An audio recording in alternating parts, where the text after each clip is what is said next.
കാലിന് സ്വാധീനമില്ലാത്ത മകനുമായി മല കയറുന്ന രാജകുമാരി എന്ന അമ്മ അരുവിക്കരയുടെ നൊമ്പര കാഴ്ചയാണ്. വഴി നൽകാമെന്ന് പറഞ്ഞ അയൽക്കാരും പുതിയ വാസയോഗ്യമായ വീട് നൽകാമെന്നേറ്റ് രാഷ്ട്രീയ നേതാക്കളും ഈ കുടുംബത്തെ അവഗണിച്ചു.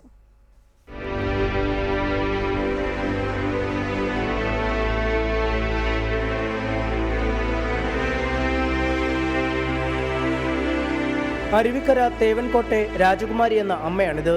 16-കാരനായ മകൻ ശ്രീജിത്തിനെ ചുമലിലേറ്റി സ്കൂളിലേക്കുള്ള യാത്രയിലാണ് ഈ അമ്മ.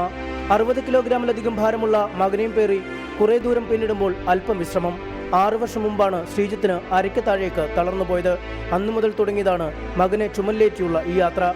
മലമുകളിലുള്ള വീട്ടിലേക്ക് പാതി ദൂരമേ വഴിയുള്ളൂ. വഴി വിട്ടു നൽകാമെന്ന് അയൽവാസികൾ പലതവണ വാക്ക് നൽകിയെങ്കിലും നടപടി അനന്തമായി നീളുന്നു. ബുദ്ധിമുട്ട് എടുത്തുകൊണ്ട് കയറാനും ഇറങ്ങി പോകാനും എനിക്കും വയ്യ. ഇപ്പം എടുക്കാൻ ഒട്ടും പറ്റുന്നുണ്ട്. ഒരു ചെറിയൊരു വഴിയോടെ വന്നെങ്കിൽ തക്കാലത്തേക്ക് കയറിപ്പോകാനുള്ള നോക്കണം. വീടും സ്ഥലവും വിൽക്കാൻ പലതവണ ശ്രമിച്ചെങ്കിലും വഴിയില്ലാത്തതിനാൽ ആരും എത്തുന്നില്ല. വഴിയും വാഹനവുമുള്ളയിടത്ത് ചെറുകൂരെങ്കിലും ലഭിച്ചാൽ മതിയെന്നാണ് ഈ കുടുംബത്തിന്റെ ആഗ്രഹം. വെളിയിൽ 2-3 സെൻറ്റ് വസ്തു കിട്ടിയാലും വീട് വെച്ച് അവിടെ താമസിക്കാന്നേ ഉള്ളൂ. മെമ്പറുടെ അടുത്ത് പറഞ്ഞാൽ മെമ്പർ ഇതൊന്നും കേൾക്കുന്നില്ല. അവർക്ക് അവരുടെ ആൾക്കാരെ മാത്രം സ്വാധീനിച്ച് അവരങ്ങ് പോവുകയാണ്. നമ്മളിത് ഇവിടുത്തെ പാവപ്പെട്ട ആൾക്കാരുടെ കാര്യം അവർ നോക്കുന്നില്ല. 10ാം ക്ലാസ്സിൽ 3 A+കളടക്കം മികച്ച വിജയമാണ് ശ്രീജിത്ത് നേടിയത്. ഈ വാർത്ത കൊണ്ടും അധികൃതർ കണ്ണു തുറക്കുമെന്ന പ്രതീക്ഷ ഞങ്ങൾക്കില്ല.